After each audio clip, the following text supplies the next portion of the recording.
Hi, my name is Chris. I'm a teacher and I'm a child behavior expert, and I'm here to react to a scene from Young Sheldon. This scene is perfect for family dynamics, so let's check it out. Yeah? I don't think that was a Sizzler. That was a Chi-Chi's. No, the Chi-Chi's is on Bedford, across from the Payless Shoes. She's right, because one time we got shoes, and then we got Chi-Chi's. That was a good day. Huh. I guess that was a Sizzler. I'm sorry they closed that. Oh, there's still the other one on Route 40. Who cares? You have a problem? Yes, I do. I've had a long day. Is it too much to ask for a dinner with a little peace and quiet?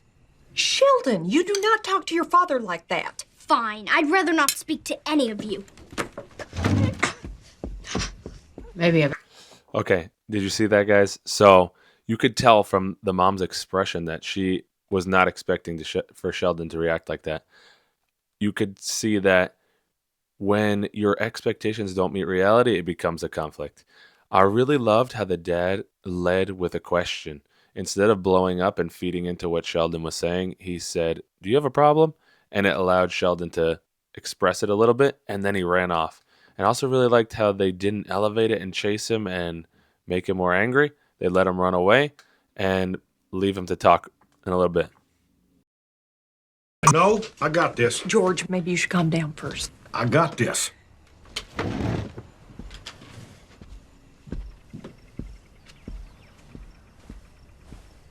You want to explain yourself?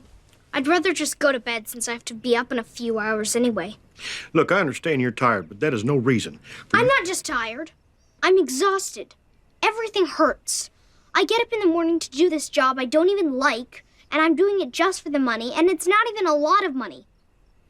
I keep trying harder and harder, and it doesn't even make a difference. So if you're going to yell at me or punish me, let's just get it over with.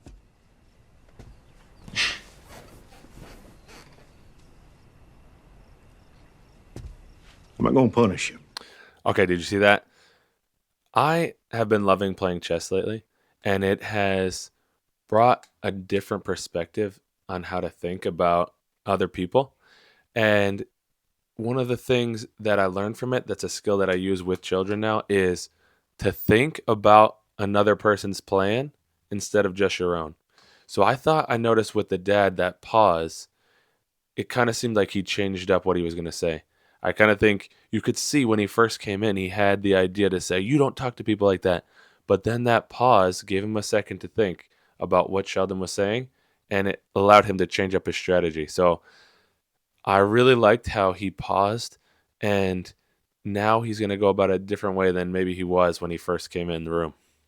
Why not? I deserve it. Let me tell you about my day. I got yelled at by the principal for benching a linebacker who was flunking English. Then I got yelled at even more by the kids' parents. Then I had to break up a fight in the locker room and got elbowed in the neck. That's a rough day. That was all before 10 a.m. So I get what you're going through. But you'll notice I didn't come home and take it out on you. No, you didn't. I want you to get back in there, apologize to everyone, and finish your dinner. Yes, sir. Okay, I think the dad did another great job of showing that he goes through similar situations and shows Sheldon how to handle it. As a child, he doesn't know how to handle it yet. So he went through his whole day. He explained that he was feeling a similar situation, but doesn't come home and take it out on his family. And I think that is how you develop a kid's emotional control.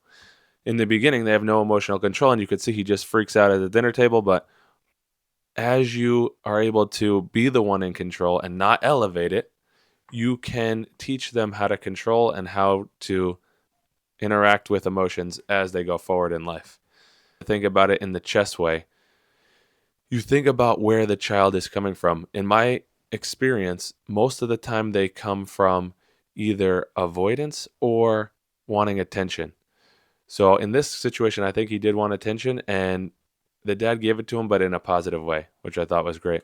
I've also had many situations where I come in asking a question to the kid before you start to punish.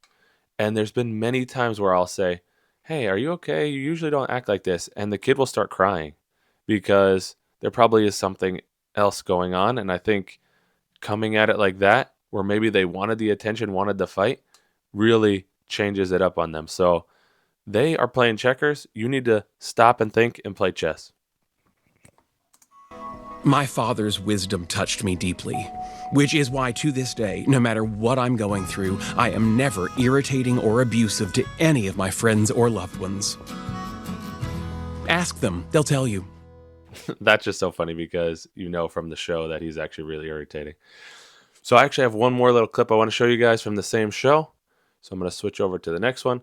This is another family dinner scene and has an example of interactions between the adults this time. Why aren't you eating? I don't think I can. Sometimes the different foods touch each other, Sheldon. Not the end of the world. No, I'm afraid I'll choke again. Oh, honey, that's not gonna happen. Go ahead, eat your dinner. What's all this about choking? Sheldon almost died this morning. What? Oh, yeah, Dad was shaking him upside down like a ketchup bottle. It was great. Well, you gotta eat something, baby. Just have a few bites. I can't. It's too risky. Dibs on tater tots. All right, I'll wrap that up for you. And if you change your mind, you can have some later. At least drink your milk. Sure. My mother and father saw that I'd been traumatized and were patient and understanding about my fear of eating solid foods. This lasted one more day. I think the parents did do a really good job of just accepting what he wants to do in this moment.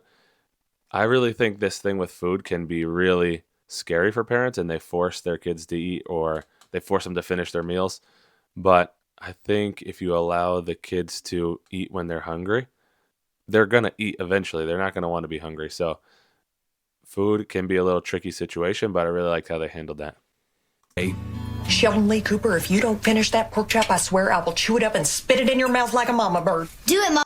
Okay, just as I said that, she kind of went crazy there, but the first one was good. Do it. Mary, can I speak to you for a second? No, enough is enough. The boy has got to eat. Just give me a minute. Start eating, mister. You don't mind, right? How about I cut that pork chop off the bone and throw it in the blender with some gravy? If it fits through a bendy straw, I'll drink it. Coming up. Why does he get a pork shake? This is all my fault. I rushed him through breakfast the other day, and now look, he is wasting away. Oh, come on. You can't blame yourself. This isn't going to last. Remember the time a bee got in the house and he slept under a net for a couple months?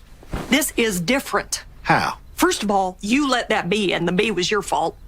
Okay. Secondly, this The dad caught a stray there, and he handled it really well. is about his health. He is a fragile little boy. He can't go on like this. I'm not arguing with you. Let's just give him a little more time.